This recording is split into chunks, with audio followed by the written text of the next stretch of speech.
450 Bushmaster, bullets bigger than the pig.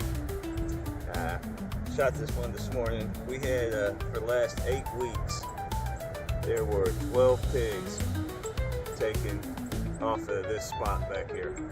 And they finally, these were the only 4 that came in this morning. And pigs get no quarter. We finally shot that one off. Finally got the deer coming back in. Deer weren't coming in at all because that pack of hogs was just running everything off.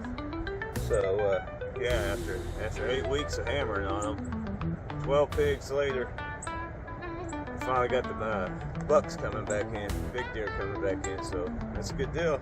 There we go. That's a personal size pig, 450 Bushmaster, about 100 yards.